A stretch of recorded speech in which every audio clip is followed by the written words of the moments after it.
Well, hello everyone, and welcome back to Ace Attorney Investigations. Previously, we examined the flight attendant's room, as well as the cargo hold, and we determined that the murder weapon was not the small piggy bank found near the body. In fact, there was no murder weapon at all. The victim died from gravity. He was pushed and he fell. But only because this cargo here was not yet here. This cargo was added to the plane when it stopped at Fensha, or Zhenfa. I got the start of the words mixed up. Anyway, as I was preparing to start up this video, I got a realization that struck me like a bolt from the blue. So, Cammy Meal, well, let's begin at the start, I should say. Let's see, what says where we stopped? What was the exact time he made us stop at Zhenfa? Not this one. I want to say it was 3 a.m.?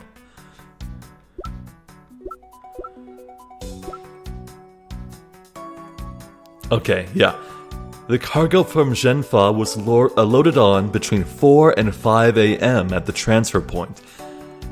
But Cammy Meal said to us that Akby Hicks, the murder victim, was there in his seat when we took off again at 5 a.m. That's impossible because we know for a fact that Hicks was killed way before then. I was already thinking that Cammy was the murderer. Now I'm dead certain it's her. We just have to prove it. So we left off. You need to talk to everyone again, I think. So, Gumshoe, what's new? Man, I can't believe Mr. Hicks fell to his death. I never would have guessed in a million years. That is still only a hypothesis, however. The investigation should prove it to be true. Speaking of falling, I'm glad that art guy's okay. You took quite the spill. Yes, he was lucky to have landed on top of that piece of cargo.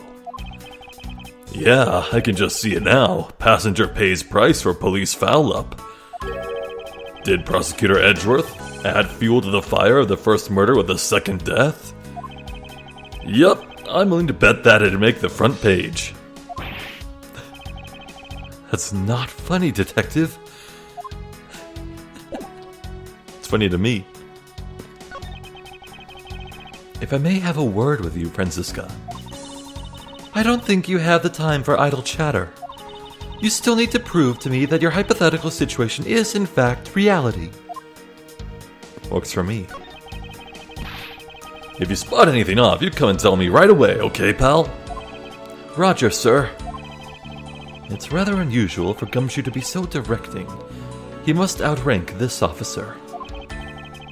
If you run into any kind of trouble, you just leave it up to me, okay? Yes, sir. Watch out, Detective Gumshoe. Oh, what was that for? Scruffy, I think your ego is in need of some deflating. I was following in your footsteps, sir. I want to try patronizing my subordinates. Cruel and unforgiving to the detective, even in front of his own subordinate. I'm glad I saw that. Oh, Zink got back up here. You can rant at me and Borginian all you want, but no still means no, sir. What? You cheap man. You are only waiting for me to give you money, yes? This guy is really pushy. I wonder if he really makes any sales this way. As long as I never have to face him in court, he can be as pushy as he wants.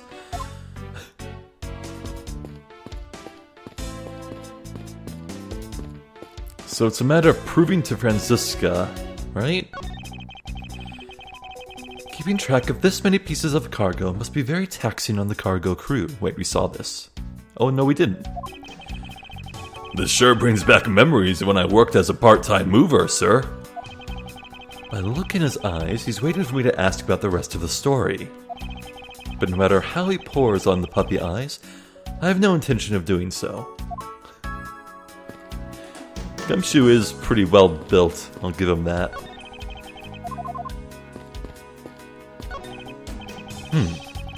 This is a rather large piece of cargo. There's a tag on it, sir. Let's see. Aleph Red statue? Never heard of it. Aleph Red. Aleph Red? Durfilla. No,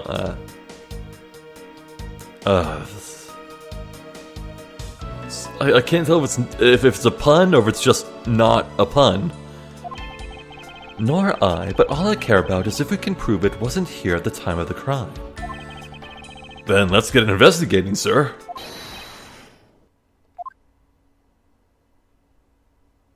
Oh, this must be his art. And look here! Do not go about touching my possessions without my permission! Don't rush up on me like that, pal! So this belongs to Mr. LeBlanc, does it? I should see what else I can find out from him. Works for me.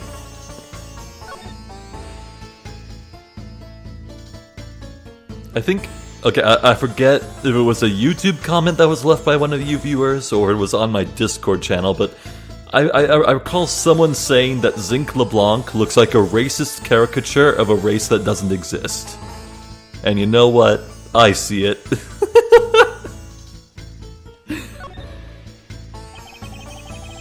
I take it that this large piece of cargo belongs to you, Mr. LeBlanc.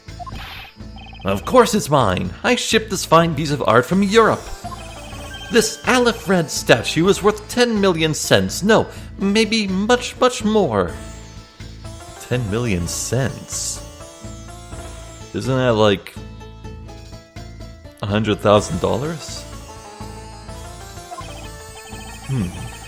Mr. LeBlanc's reason for choosing this plane must have been the very large cargo hold. 10 million cents? I suggest you stop trying to calculate how many packets of noodles that makes, Detective. Wow! Darn, how did you do that? I feel like you keep getting better and better at seeing right through me every year. Man, just yesterday, I had a packet of 39-cent noodles. It's freaking awesome, dude. Just drop a chicken egg in there while it's cooking. Oh, Though I grow with each revolution of the planet around the sun, I have the distinct impression he continues to madly spin in place. Hey, Mr. Edgeworth, so that 10 million cents, is that in euros or in dollars? Does it really make a difference to our case? Mr. LeBlanc, there is a chance that your cargo is related to our murder case. I was wondering if you would allow us to examine it a bit closer. It is a very valuable piece of art, so no, there will be no touching. Okay. Yeah, he claims to have brought it from Europe, the same place Miles boarded the plane. But no, this was clearly added in from Genfa.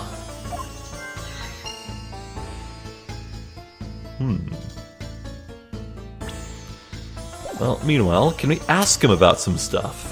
The badge. You! I can say you have the guts to show me a piece of art at this time. But from a single glance, I can already tell it's mostly worthless. I think we saw this. Huh. This is much more value as a piece of non-art, I assure you. You look like you have something to say. Perhaps you are thinking like casting pearls before swine? Yeah, actually hit the nail on the head for once. Yeah, we definitely saw that. I need to ask you about the Borginian cloth. What a waste! How horrible to see a priceless piece of cloth soiled. I assure you it wasn't me. I believe it to be the work of the killer. I will teach that killer a lesson. You can be sure I will. It'll be the LeBlanc Revolution. I think he meant the LeBlanc Retribution. But either way, it sounds intimidating.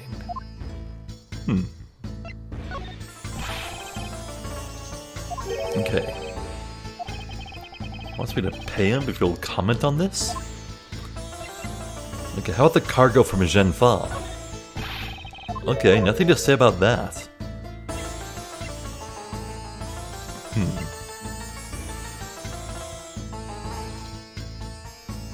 I don't think there's anything else of note to show him.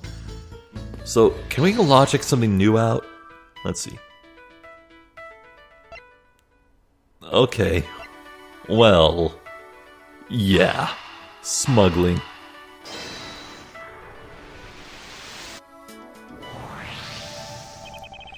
If Mr. LeBlanc has something to do with the smuggling ring, then it's possible this fake statue was brought on board in Genfa. Who said it was fake? I think I need to question him a bit further. Okay, conversation unlocked? Yes. About your statue, Mr. LeBlanc. I wonder if it might be a fake. What? How dare you say my art is fake?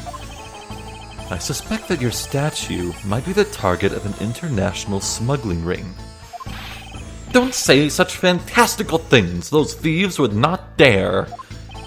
I have the certification of my cargo right here. Do you mean the cargo certification document? Mr. Zinc LeBlanc, why didn't you say so earlier? Please show it to us at once. I Fly Airlines Airway Bill. I can't read this. What does it say? It says, as plain as day, the cargo was put onto the plane in Europe. And there you have it, Miles Edgeworth. Too bad for you. This statue was brought on board in Europe, just as it states in this certificate. No, that's... Which means that there never was a window of time in which the statue wasn't sitting there. Whoa.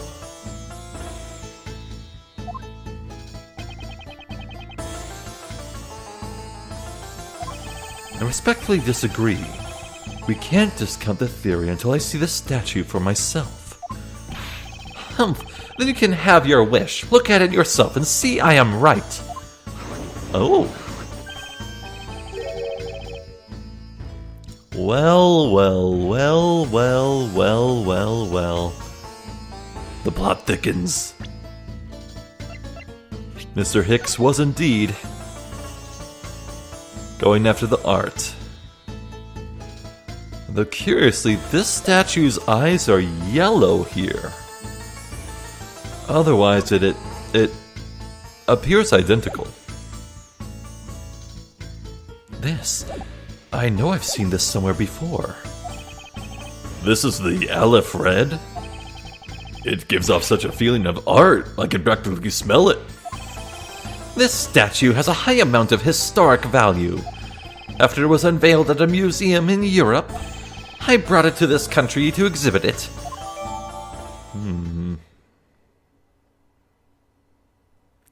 Why are its eyes yellow?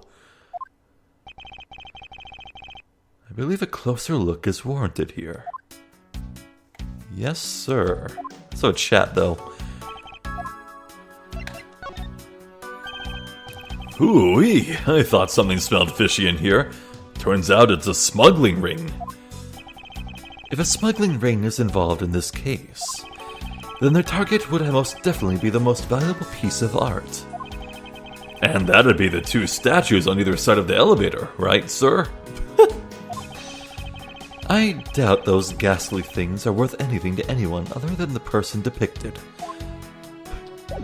Okay, that's funny. If I may have a word with you, Franziska. I don't think you have the time for idle chatter. Okay, we saw that. I grant you permission to look, but if you make a tiny single fingerprint, I will make you pay 10 million cents. Isn't that the value of the statue itself? Of course, it is the price of my very valuable time and the loaning of my statue. Now you wasted another minute that will make your bill 11 million cents now. Act, I'm going to have to conduct this examination with even greater haste. Okay. So this is the infamous Alfred statue. Huh?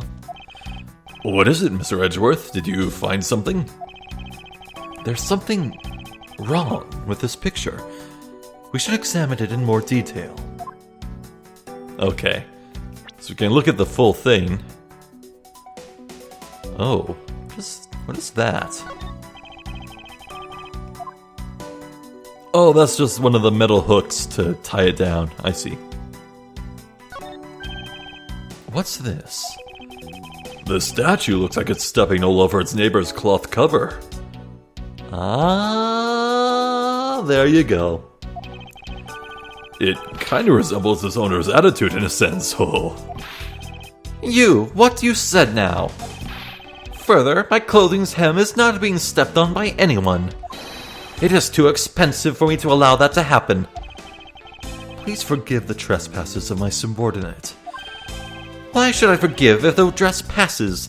Unless it is an expensive dress, you keep it.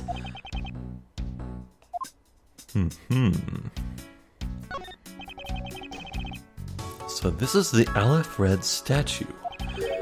I swear I've seen this somewhere before. No wonder this thing is worth 10 million cents. Look at how it sparkles, sir.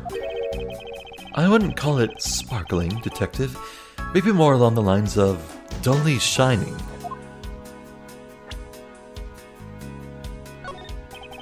Are these eyes made of some sort of gem? That's a real nice shade of orange. For a second, I couldn't even tell they were jewels. Oh, but they kind of remind me of the eyes of the stray cat that lives near my house. Are the eyes supposed to be this color? Is it possible the statue is a fake? Okay, well there's two contradictions here, so let's begin with the most obvious one to me. It is indeed connected. Here, the color's red. These eyes are awfully orange, don't you think? Yeah, and pretty. They remind me of sunsets when I was in grade school, sir. That's so poetic. As we age, the wonders of life become just a bit more gray. And it is only through nostalgia that we can truly appreciate the beauty of what we have had. Anyway, I don't think you see what I'm talking about. No, I do, but it's really like the color of the sun when it's setting, sir. Ah, the memories. I remember standing out in that field, spinning with my arms out until I felt ill. I don't care about sunsets. Focus, detective. What color are the eyes in this photo? Uh-huh. Oh, they're red. As I thought, this statue is the fake. Mr. LeBlanc. What do you want? Do you not know I am a busy man? I allow you 2 seconds for your answer. The Aleph Red, I suppose this is your pride and joy, is it not? It is the biggest trophy on this European trip. Do you know why I wanted to possess this statue? The trigger started 17 years ago. Better grab a chair, sir. Sounds like this is going to be a long story. Mr. LeBlanc, I regret to inform you, and you have my heartfelt sympathy, but... What is that? Sympathy? For what? You'll see. I'd like you to compare the eyes. That large fellow there has very bright and pretty eyes compared to you. I wasn't talking about the two of us. I meant the eyes of the statue in front of us and the one in this photo. Why the sudden yelling? Now then. Oh. It is a photo of the statue on display at the museum in Europe.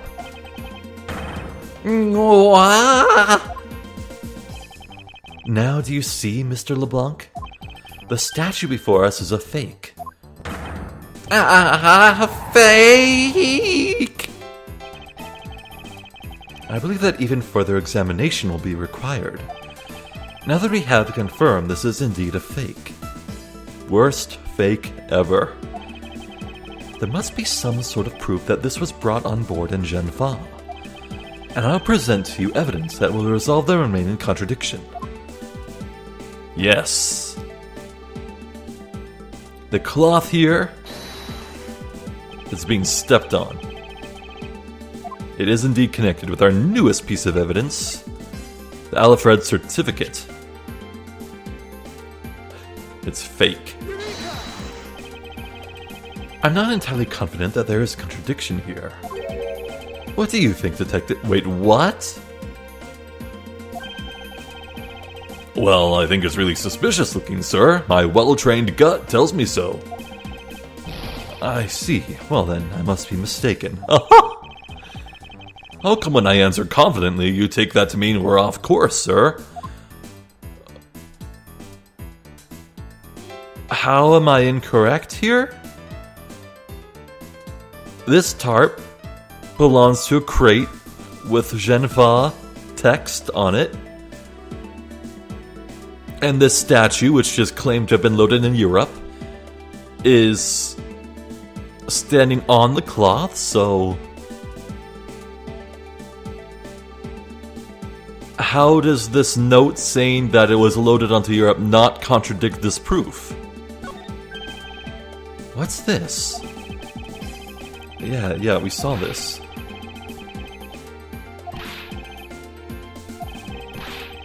We saw this.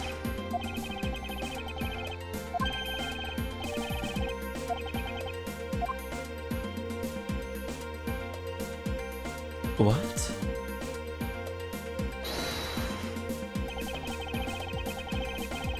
Yeah, it is connected to the evidence. What? Alfred certificate. Proof the statue was loaded on board in Europe. How? What? How was that not correct?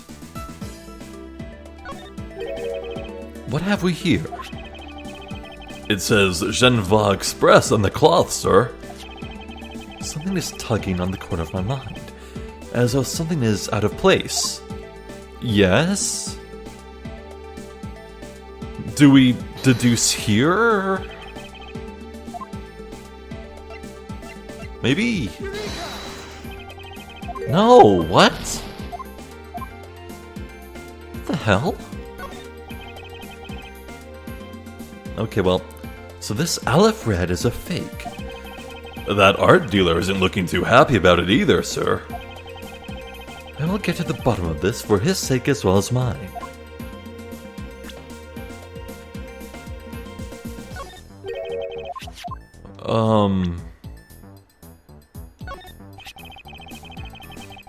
The leftover suitcases sit here, lined up in two pretty neat rows.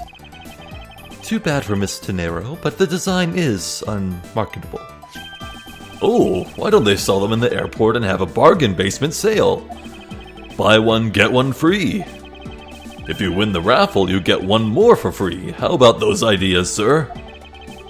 I think if they did that, everyone would lose. Yeah. So...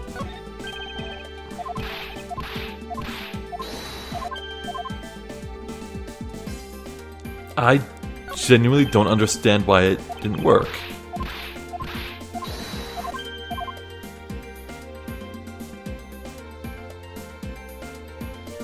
I'm missing some. Oh, I can't even back out. I was gonna go talk to Gumshoe and Franziska, but...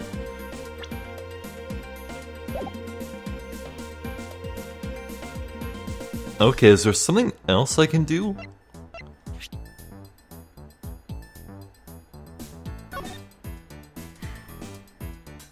Oh, we can look at this. Hello. The jewels in the eye sockets. They're made to look just like real gems. So you mean those aren't real? Do you really think the forgers would waste that kind of money on a replica? I guess not. Oh, I just got a really great idea. I could probably find some rocks down by the river I can polish up to look like real jewels. I think I'll try that out and give one to Maggie as a present next time. Birds do like shiny rocks. I wonder if he's serious. And I wonder if I should try to stop him if he is. Well... Hello. The back is brick? That doesn't actually appear to be anything, though.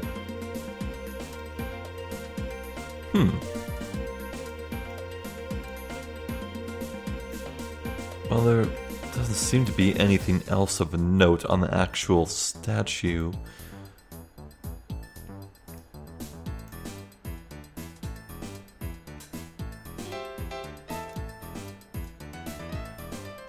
Nothing on the head either.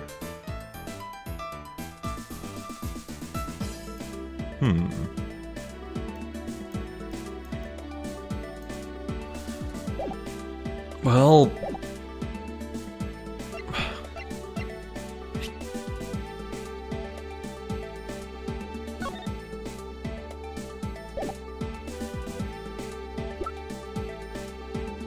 Is there something really obvious I'm missing? Suitcase receipt, no. Brazilian cloth, no.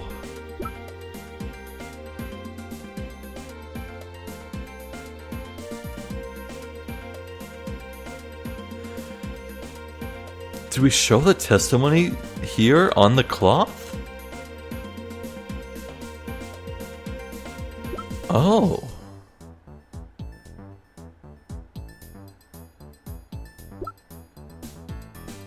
That's worth a shot, I think.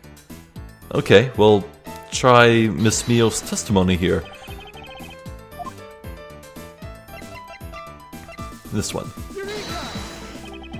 No. I'm very sorry, guys, but the solution that is the most obvious goddamn thing in the world did not work, and now I just flat out do not know, so I feel like I've wasted enough time just floundering around, so I need to look this up. I'm mad. I'm really mad.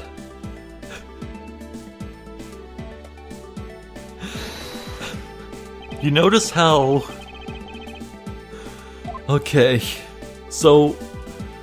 Apparently, you contradict this cloth here with the cloth.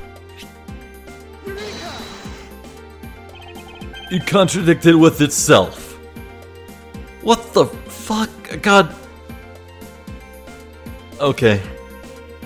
It's in the past. Water under the bridge. Let's move on. There's clearly a contradiction here. What are you going on about? It's just a simple case of a cargo cover getting stuck under another piece of cargo. Ah, that's not possible. But it is. It shouldn't be this way, but the statue is on top of the cloth. Supposing that the neighboring piece of cargo was brought on board in Geneva, there is no way that any part of it should wind up under something from Europe. Which means that this fake statue was smuggled on board Geneva. In Geneva. But then, what about the cargo certificate? Let me ask in return, what about Agent Hicks? Why did he come down here in the middle of the flight? There is only one reason why, to secure proof of smuggling activity aboard this flight. So you say, but I don't believe he had to do that mid-flight. We could have just as easily inspected all of the cargo after the plane landed. That may be true, however, you have it backwards, Franziska. Sure, Agent Hicks could have waited until after the plane had landed, but he had a reason for coming down to the cargo hold. Suppose he had found the fake at the airport. It would have been after the swap had occurred. At that time, the suspicion would naturally fall into the statue's owner, who would have no way to prove that the statue was switched without his knowledge. Which means there is someone involved who is forging or modifying cargo certificates. Well said. Holy crap.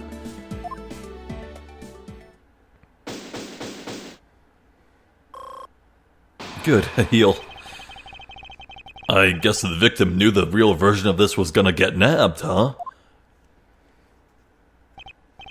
Yes.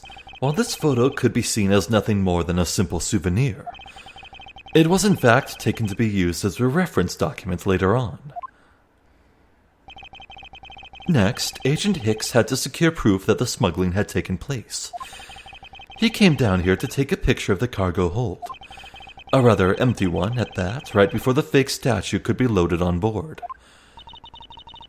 A photo of the hold missing a valuable piece of cargo would have been proof enough. After that, all he had to do was hold the Genfa cargo crew and arrest the smugglers. Exactly. This only goes to prove my theory. If the statue was not in the cargo hold during the Europe-Genfa leg of the trip, there would have been enough height from which Agent Hicks could have fallen to his death. Officer, move the statue immediately. I want a thorough examination of the floor underneath, now. Miss Von Karma, I'm ready to report my findings. Go on. After moving the Aleph Red statue out of the way, we tested the area under with luminol, and there was a reaction. Wow, that brings me back. Luminol. I see. There was a reaction to luminol, an indication that there was blood in that spot. Can we stop looking at it now, sirs? It would seem that my deductions were correct after all. I suppose it would appear that way. The culprit cleaned the blood up well. And how do you think the killer did that? How did the killer clean up all the blood? Well, that's obvious. The art that was nearby served just fine. The killer used the bloody cloth I found inside the suitcase to clean up the mess. I see. They had a need to clean up all the blood before the plane landed in Genfa. Yes, because otherwise the cargo crew would have discovered it during the layover.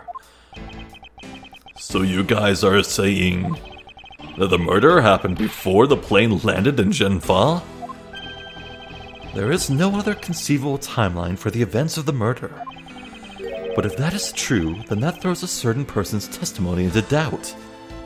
Oh yeah. If the murder occurred before we landed in Genfa, then this becomes highly suspect. Miss Meal's testimony. Recall Miss Meal's testimony about Agent Hicks in regards to when we departed Genfa. I saw Mr. Hicks sitting in his seat at 5 a.m., you know.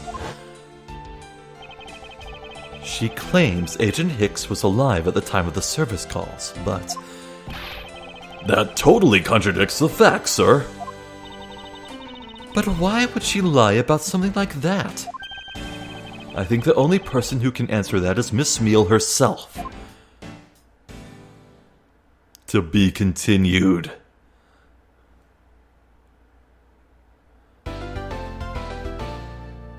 Right. I think we've got her cornered. From here, it's just going to be a matter of getting the truth out from her. Oh, and I'm glad to see that Tenero's back. She was hauled away earlier. Miss Meal. Miss Meal! Huh? Do you recall what you said earlier? About when you answered some service calls as we were departing from Genfa. Huh? You said that Mr. Hicks was sitting in his seat at that time. However, that is simply not possible. Because Mr. Hicks was dead long before we ever touched down in Genfa. Oh? Miss Cammy Meal. Maybe I didn't see what I thought I did? No one could make a mistake so large, Miss Meal. But I make that kind of boo-boo all the time. Ugh. This is going nowhere. There must be a better way of resolving this contradiction. Very well. Miss Meal, if you please, tell me about your alibi during the time span. From just before we were to land at 3 a.m. and 6 a.m. when the body was found. Are you telling me I'm a suspect, Mr. Edgeworth? I feel like this is an act that she's putting on.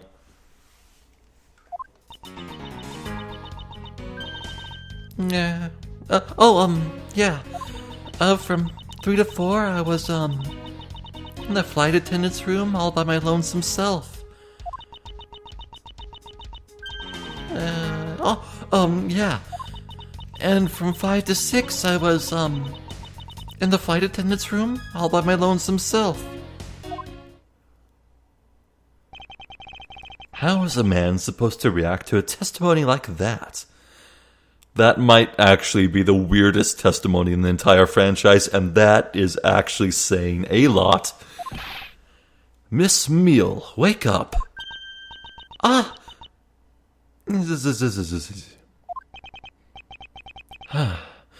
She fell asleep again.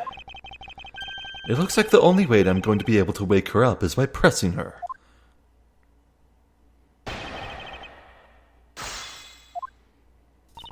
So it is kind of weird. From 3 to 4 in the flight attendant's room. And then from 5 to 6 you're in the flight attendant's room. What about 4 to 5? What are you doing from 4 to 5? Anyway, let's start at the start. Hold it. Miss Meal, wake up. I'm awake. I'm awake. Miles Edgeworth, I demand that you do something about this flight attendant this instant. Why ask me to wake her when you can finally put that whip to an appropriate use? Yeah, I was just gonna say. From 3 to 4, I was, in the flight attendant's room all by my lonesome self. Hold it. If I remember correctly, food was being served in first class in the lounge, between the hours of 3 a.m. and 4 a.m. Yeah, but that kind of stuff's run by Miss Rhoda. Then what were you doing in the attendance room at that time? Eating and then having a most delicious dream. You mean you were neglecting your duties? No way! Sleeping's part of our job too, you know?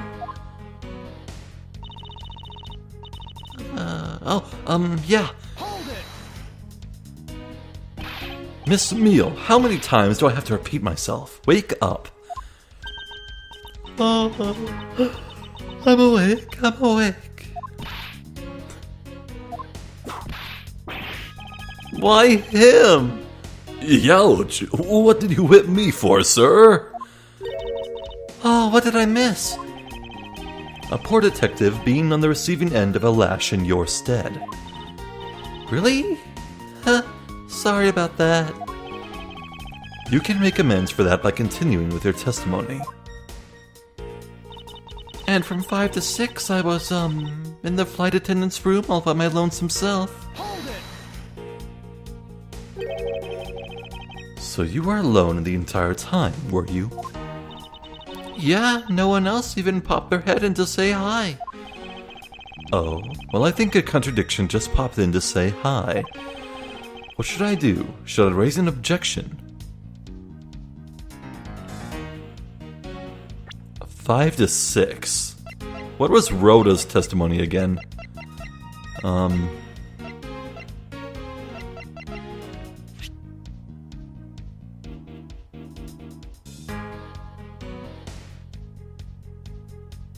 Yep, it was bought at 5:40 and brought immediately to the attendance room. Rhoda came in near the tail end of 5 o'clock, so we have evidence.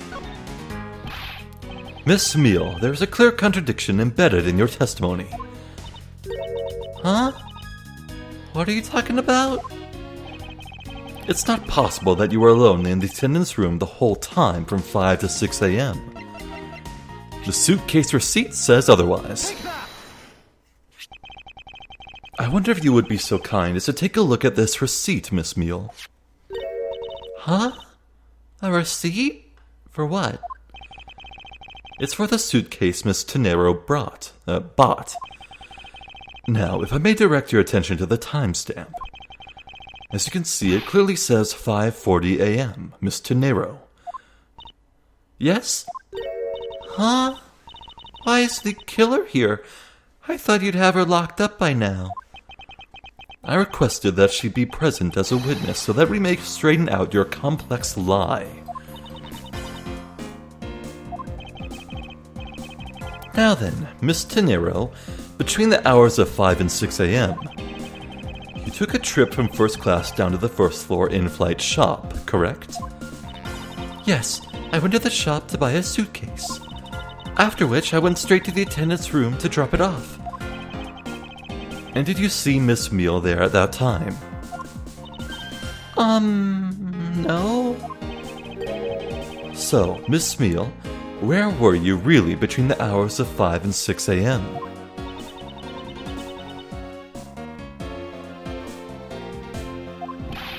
Miss Cammy Meal. Huh? The bathroom? I'll be the one to ask the questions here. Yeah, maybe that's it. I probably just missed her. Nature calls, you know? Do you take me for a fool? That's a little too convenient to be true. But it's the truth. Cross my heart. I don't have enough conclusive proof to counter-argue her at this stage. You don't believe me, do you? But please, won't you give me a chance and hear me out?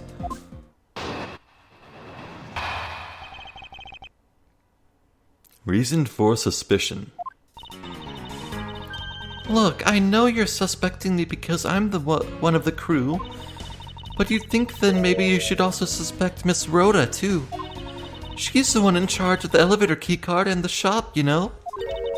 If you ask me, that makes her super suspicious. Please leave Miss Tenero out of the conversation. Only you are under suspicion for now. I don't get it. Why are you covering for Miss Rhoda all of a sudden? Oh, now I get it. Maybe you've got your eye on Miss Rhoda? Of course I'm keeping my eye on her. I can't very well let her escape, can I? Wow. That flew right over him. A mile high. Never mind. But you want to know something? Miss Rhoda actually kinda I have absolutely no interest in people who can't appreciate my sense of design.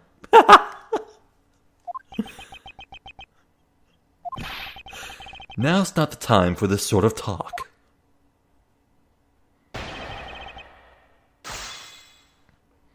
Reason for suspicion.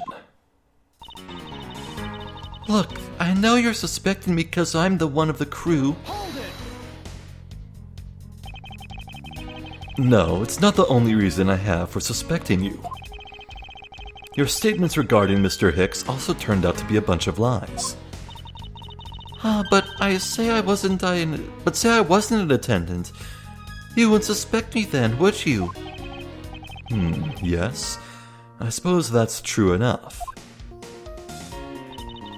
But you'd think then maybe you should also suspect Miss Rhoda too. Hold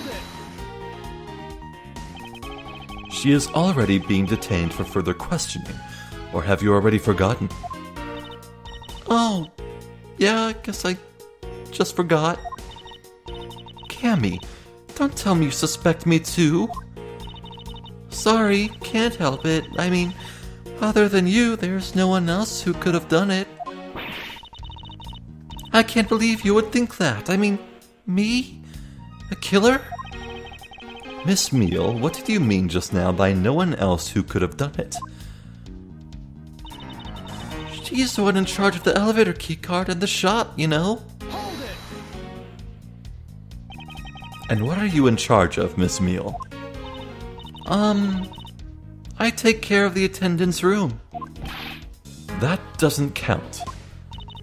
But I spend so much time in there. It might as well be my responsibility. Mr. Edgeworth, Cammy is very talented in languages, so she assists passengers who may not speak English. Oh. Especially those who speak Virginian. She is the only one in this flight who is fluent. Oh, you mean that kind of... What am I in charge of? Why didn't you say so in the first place? What else could I have meant? Yeah, so I'm really good at Virginian. She's fluent in Virginian. Then I suppose you're in charge of processing documents in Virginian. Yeah, I take care of anything that has to do with Virginian. Very interesting. If you ask me, that makes her super suspicious. Hold it! Actually, your on-the-job behavior makes you super suspicious in my eyes. Huh? But why?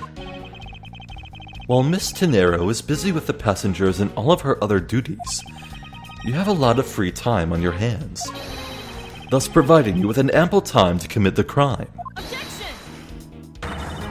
Miles Edgeworth, I demand you cease and desist in this line of conjecture questioning. I won't allow you to bluff your way through this like a certain defense lawyer. Hey! It's him. It's a reference to the guy. You know the one. But I do not honestly believe Miss Meal does any actual work aboard this flight. Oh, that's not true, Mr. Edgeworth, although... Well... All I'm in charge of are the attendance room and some Borginian stuff. Hold it! So what exactly do you do as the one in charge of some Borginian stuff? I do stuff like translate things from and into Borginian. Cammy is the only member of the crew who understands Borginian, Mr. Edgeworth. Miss Meal, I take it then that it is your job to process all of the Borginian paperwork. Yeah, see, I totally pull my weight around here. So it would appear. Perhaps I should ask her for a few more details about her work, and... Miss Meal, it's very unladylike to push a suspicion onto someone else. That's not what I'm doing at all. I'm just saying that Miss Rhoda is very sus. They said it. This game predates Among Us by years, but they said it. Okay, I know in all honesty she was probably just interrupted, but... My god. There you go, pushing everything onto her again. I don't get what you're saying. It must be a really abstract concept, huh? Only thing abstract here is the landscape inside your head. Okay, so... She handles all thing Borginian documents. Yet we found out that, this Alfred certificate is a fake. It's written in Borginian. Well, well, well. Let's point this out to her.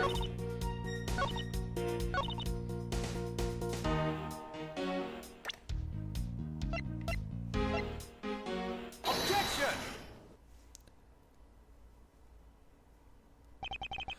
So, you are the only one in this flight crew that speaks Borginian.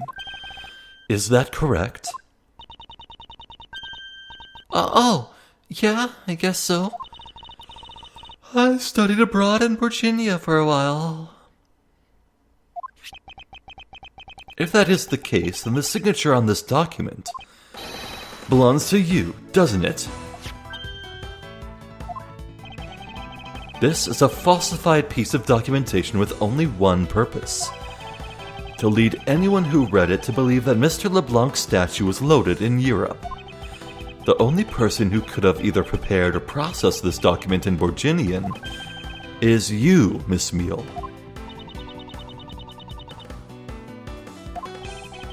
Without your participation, the smuggling of the Alfred could not have occurred.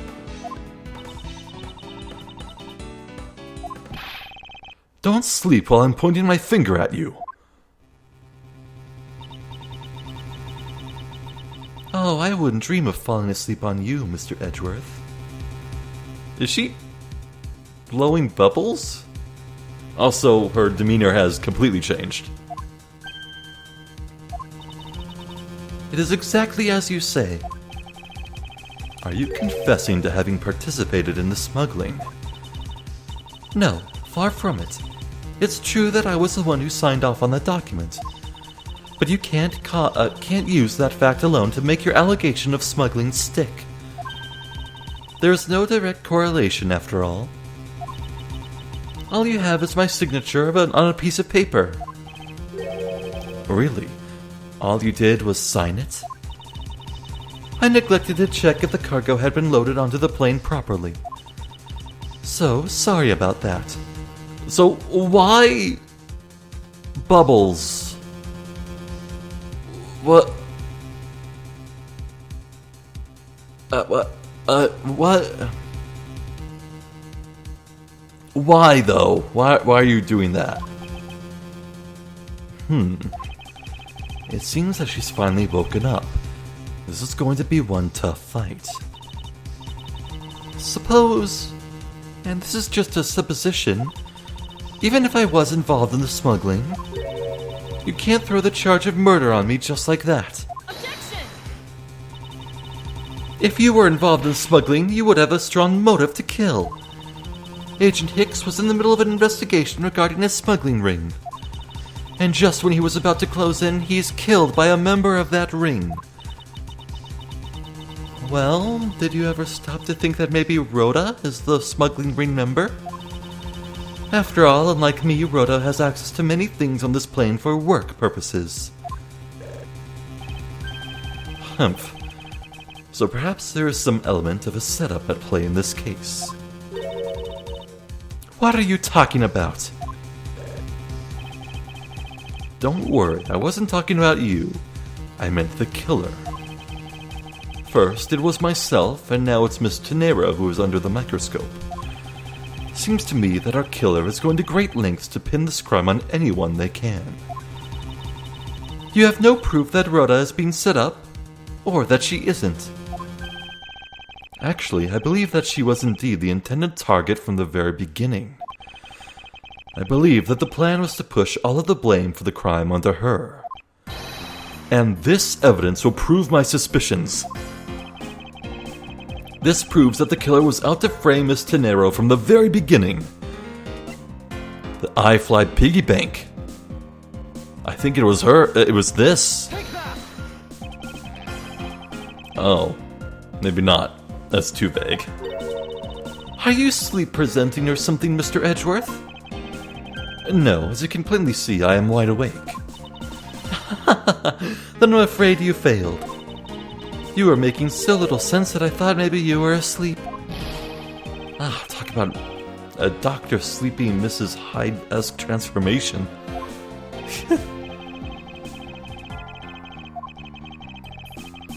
A piece of evidence has been unaccounted for.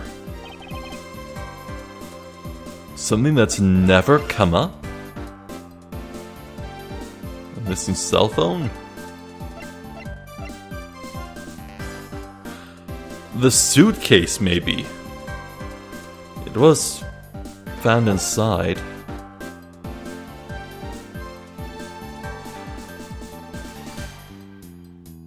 And the intent was to hide it in the body in the suitcase from the very start. Maybe it is the suitcase?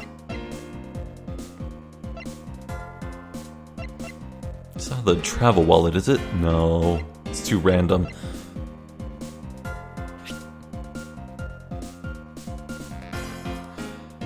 Maybe the footprints going into the shop? Well, we'll try that next, but for now, let's start with the suitcase. Take that!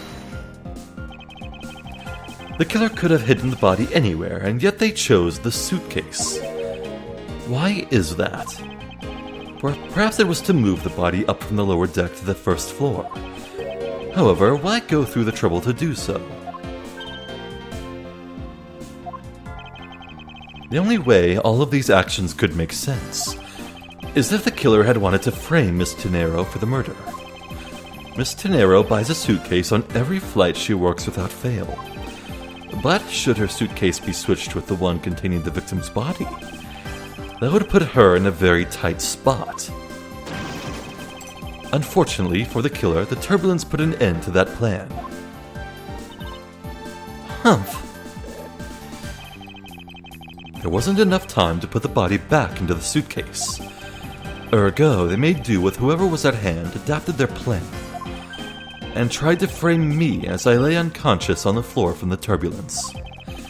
The killer then went to hide the suitcase in the in-flight shop, and brought the piggy bank back to the elevator in order to fabricate a false weapon.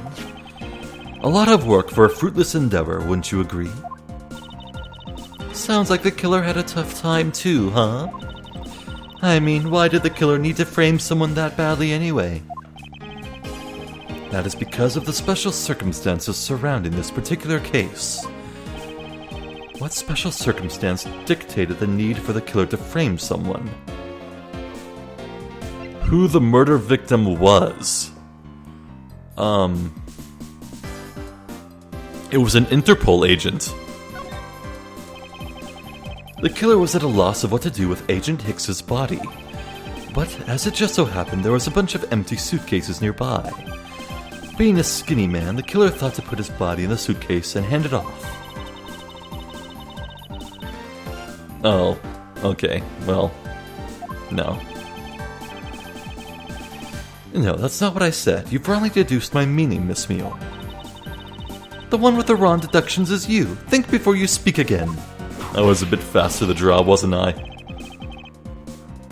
Patience, Francisca. I was about to reveal the truth. Okay,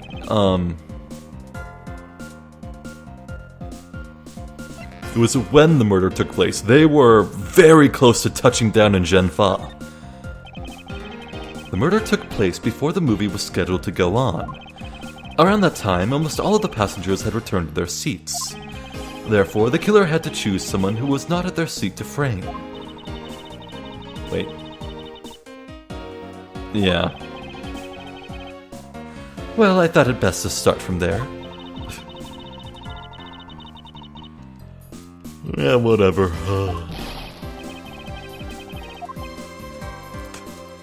Where the murder took place. The special circumstance is simply that the murder took place on a plane mid-flight. No matter which country, customs is quite strict in this day and age. So no matter what you do, the chances that the body will be found is very high.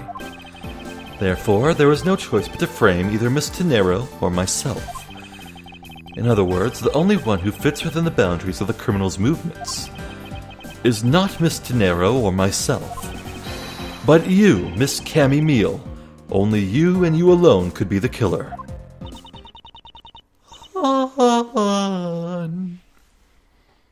And? Are you done already? I was about to fall asleep again. Anyway, let's be honest here. You don't have anything on me other than a whole lot of circumstantial evidence.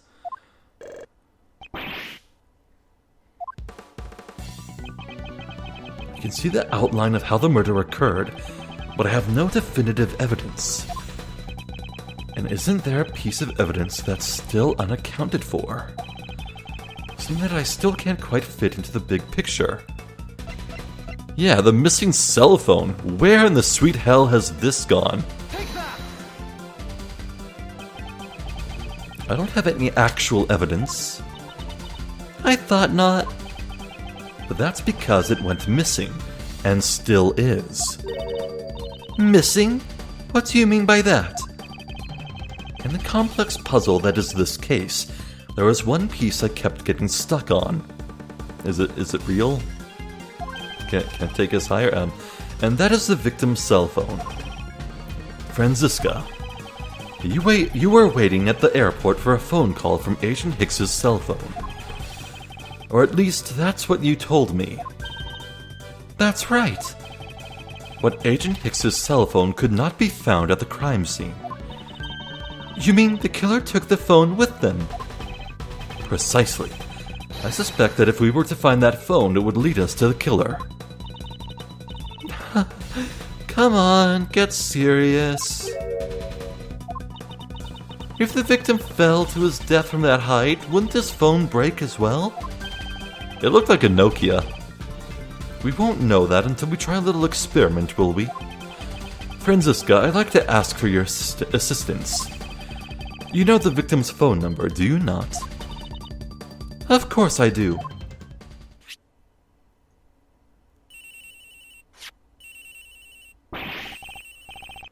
Agent Hicks's phone. It's ringing from somewhere, sir. I hear it, Detective. Now, where is it coming from? Hotter?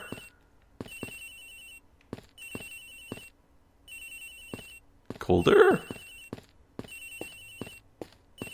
It's not changing the volume at all. It sounds like the phone is up in the flight attendant's room. We'd better hurry to the flight attendant's room, sir. Okay. Well.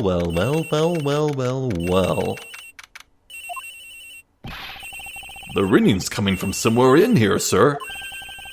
Leave no stone unturned, Detective Gumshoe. We must find it. Cammy's bed? It doesn't seem to be over here. Then look somewhere else, sir. In the box. Nope.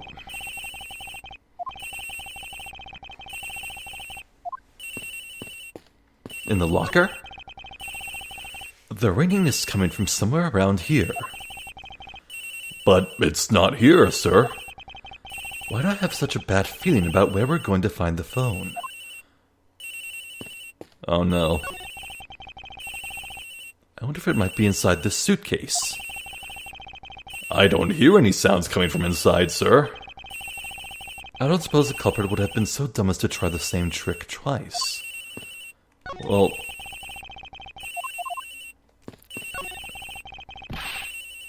The ringing's coming from in here, sir. What? No, it can't be. This has got to be the victim's cell phone. Just whose locker is this, sir? It's Miss Tenero's. What? Uh-oh.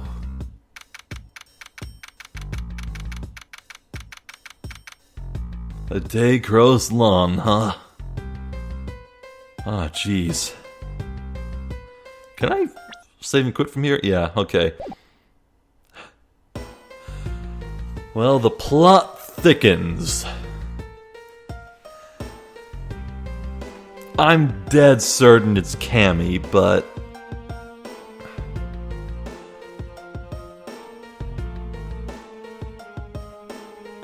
when would they have time to put the... well... the question is... okay, so Rhoda's locker was closed. Is that like a combination thing, so it's private, or can just anyone open it? I would imagine it's the latter, because you need a lock to get into the... a key to get into the room in the first place, so that's really all the security you need.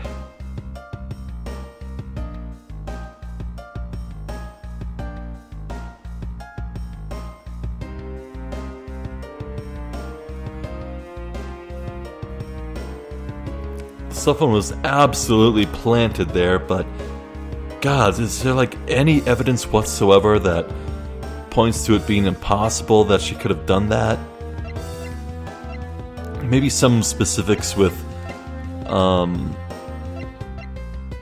the suitcase receipt alibi, but I don't know.